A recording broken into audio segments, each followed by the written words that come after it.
In the early 60s, the world of psychiatry started to really go places in this country. Little by little, it came into our schools, our educational system.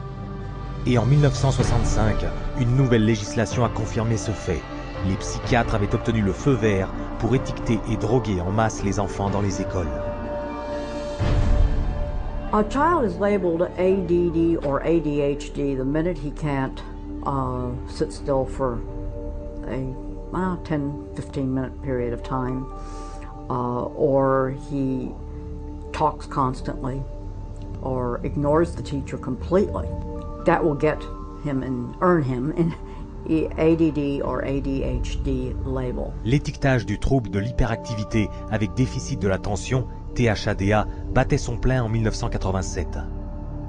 En l'espace d'un an, 500 000 enfants américains furent diagnostiqués THADA. En 1994, ce nombre avait atteint 4 400 000. En réponse à l'inquiétude du public face à cette épidémie apparente de maladies mentales, les Instituts nationaux de la santé, financés par le gouvernement américain, ont réuni un groupe de médecins et psychiatres éminents pour expliquer aux parents et éducateurs ce qu'était le THADA. I would like any member of the panel to describe a typical ADHD in terms of symptomatology. Mark, would you like to? Since you see them in your practice. I mean, I think the panel has been frank, and the difficulties here are immense in terms of these. I mean, it is hard. It's very hard to know how to answer this question. They cannot, even when.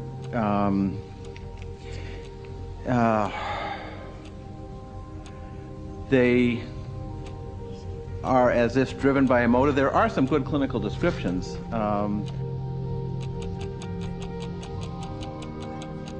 And I think, I think the part of the problem is the profession keeps changing the diagnosis. At this time, we do not have a diagnostic test for ADHD. Therefore, the validity of the disorder continues to be a problem.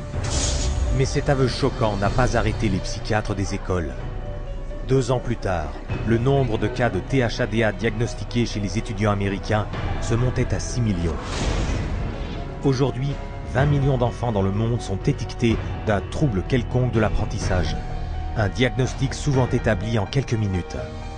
We would sit behind a two-way mirror along with the parents. We would then look at the child. We would do small manipulative activities with them to see where their deficit was. It was wrong what we were doing. We were looking at a 5-minute glimpse of this child's life and saying, okay, here you go. Here's a little pill, take it, you'll be fine. Ces petites pilules, comme la Ritaline, l'Adderall et le Concerta, sont classées par l'Agence américaine de lutte contre la drogue comme des substances aussi addictives que la cocaïne, l'héroïne et la méthamphétamine. When I was on the Ritalin, it made me just feel totally different, like I wasn't even who I was. I was, flipping out, was twitching, going crazy. I felt like I was out of it all the time, like I wasn't there. I wasn't human. You're just a zombie, pretty much.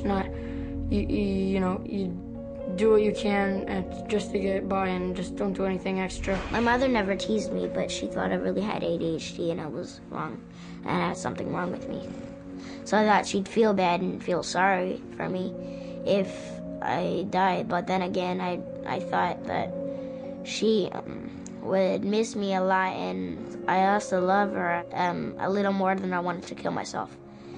And so I stopped when I realized that. L'abondance de prescriptions de psychotropes rapporte aussi à certains enfants qui vendent leurs pilules aux camarades de classe. It's called kitty cocaine. They take the Ritalin and they just repackage it and they sell it on campus to the kids because it's like speed. I figured if I was gonna do drugs, I might as well make it worth it.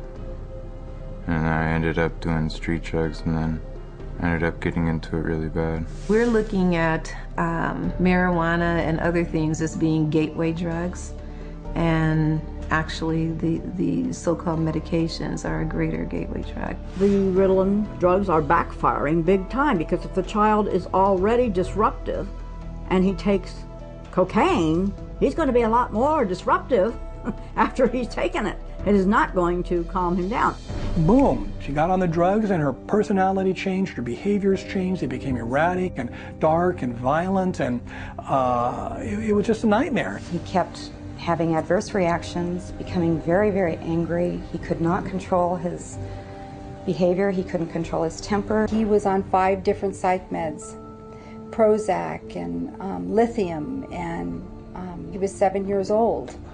And he was unable to function. He would have rages and then crying and all kinds of just violent rages, grabbing knives and all of this. The list includes 15-year-old Kip Kinkle withdrawing from Prozac when he shot 22 classmates, killing 2 after murdering his mother and stepfather at his home in Springfield, Oregon. 18-year-old Jason Hoffman on Effexor and Celexa when he opened fire at his California high school, wounding 5. 15-year-old Sean Cooper on a mix of antidepressants when he shot students in Idaho. And 17-year-old Eric Harris on Luvox when he and partner Dylan Klebold killed 12 classmates and a teacher in the bloodiest school massacre yet, Columbine. Et tout cela obscurcit la raison même pour laquelle les enfants vont à l'école, acquérir une éducation. Depuis 1970, les États-Unis ont chuté de la 9e à la 28e place dans le classement académique mondial. Alors que durant cette même période, le nombre d'écoliers américains étiquetés de troubles de l'apprentissage est monté en flèche. Et la vente de psychotropes pour traiter le THADA a été multipliée par 32. Children don't ask for psychiatric drugs. Children don't ask to be diagnosed. They don't want to be called crazy. So you ask the classic Roman question, legal question, cui bono, who benefits? The people who make the diagnosis.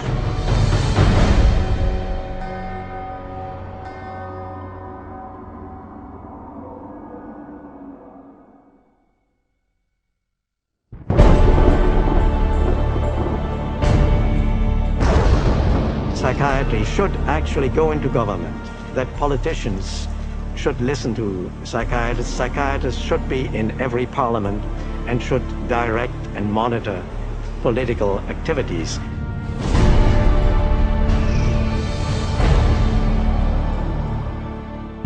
En un peu plus d'un siècle, la psychiatrie a infiltré la société à l'échelle mondiale. Et ce n'est pas par accident. People aren't aware that in 1940, a prominent British psychiatrist, Colonel J.R. Rees, addressed the National Council on Mental Hygiene and set the agenda for psychiatry for the next 60 years. Since then, psychiatrists have been given authority in nearly every sector of our society, with tragic results. We must aim to make it permeate every educational activity in our national life. Public life, politics, and industry should all of them be within our sphere of influence. We have made a useful attack upon a number of professions. The 2 easiest of them, naturally, are the teaching profession and the church. The most difficult are law and medicine. Plus tard, un collègue de Rees, le psychiatre Brock Chisholm, cofondateur de la Fédération mondiale de la santé mentale, élargit les plans de la psychiatrie. To achieve world government, it is necessary to remove from the minds of men their individualism, loyalty to family traditions, national patriotism, and religious dogmas. Pour mettre leur plan à exécution, les psychiatres américains ont convaincu le Congrès que la maladie mentale était une menace nationale que seul, moyennant des fonds plus importants, pouvait résoudre.